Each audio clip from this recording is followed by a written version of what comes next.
Okay, so by May of 1951, Ridgway is holding the line at the 38th parallel in Korea. We've recovered most of South Korea. The whole situation around MacArthur has calmed down, but Americans are just really frustrated with this whole Korean War. The casualty rates are very high, and now you have this stalemate that develops around the 38th parallel. Very little really no territory gained or lost, just this bloody stalemate and high death rates and very brutal war. With no results. And so Americans are increasingly frustrated, okay?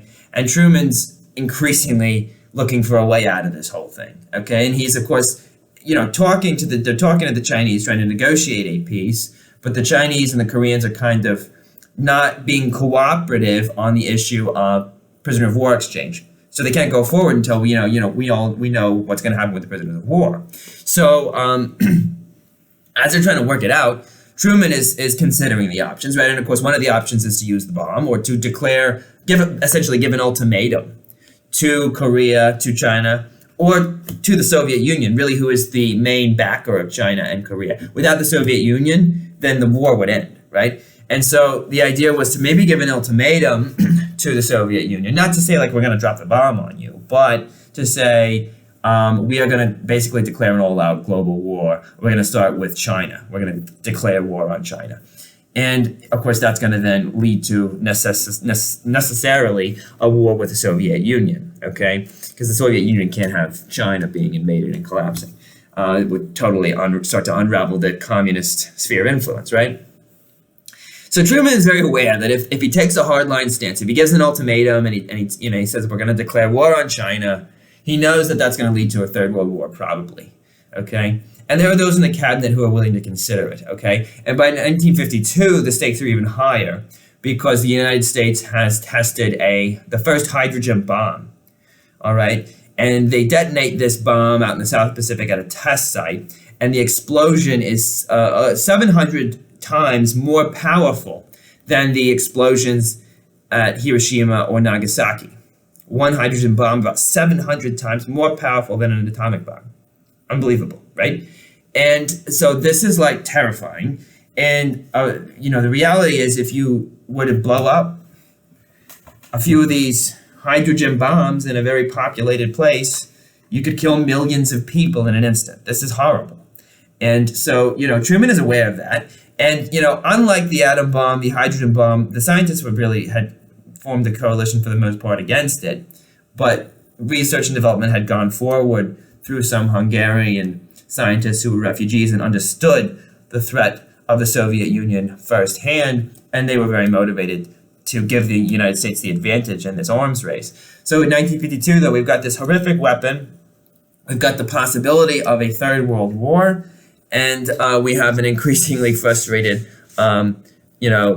American people with this war. Okay, now luckily Truman does not push the issue, does not pursue an ultimatum, does not go near giving a warning to China or the Soviet Union about invasion. Okay, and a peace is negotiated. We resolve the issue about prisoner of war exchange, and the war ends on July 27th, 1953, after 2 years of stalemate. Okay. And it comes a few months after the death of Stalin in March of 1953, okay? So you've got the end of the Korean War coming a few months after the death of Stalin in 1953. And now we've got kind of a new era here of the Cold War. There's really three consequences, we can say. The first is the United States redoubling its commitments in Europe. We are already involved in a treaty of mutual support with 12 nations in Western Europe, the North American Treaty Organization, NATO. We've been in this NATO thing since 1949. So we redouble our commitments there, commit ourselves to even more military aid if any of the Western nations are invaded by the Soviet Union or one of its satellite communist states. And we step up our commitments in Asia as well. So, of course, we leave Korea, a free republic, South Korea, a free republic, and in the north, you've got the communist regime in North Korea, but in the south, we have a free republic down there. And of course, we're going to defend it if we have to. We're also really putting a lot into trying to rebuild the Japanese economy, to make it a strong bulwark against communism. We want a strong capitalist economy in Japan. We're giving support now to Chiang Kai-shek again in Taiwan. And we have now started giving money to the French in Indochina, who are trying to suppress a rebellion in Vietnam. And this rebellion aims to establish an independent Vietnam, but it's led by a communist Ho Chi Minh. So it's got to be understood in the context of the Cold War, okay? And by 1953, the United States is providing the French in Indochina with 40% of what they need to wage that war against Ho Chi Minh and the partisans there, okay? Who are trying initially to establish an independent nation, but it's going to be a communist nation that a lot of them want to establish, okay?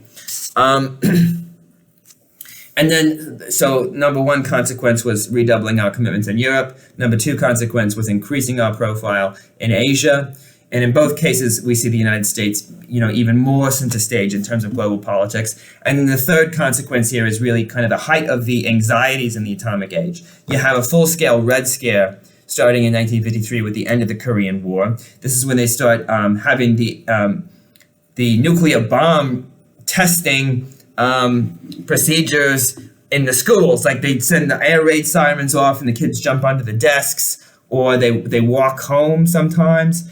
Anyway, you've got drills for what to do in case of a nuclear war breaking out in the schools. You've also got people building bomb shelters in their backyards. You've got communists being forbidden from teaching positions or positions in local government or civil service positions, okay? And you really start to see this anxiety about the bomb seeping into many different elements of American culture and life here as we get into the height of the Cold War era.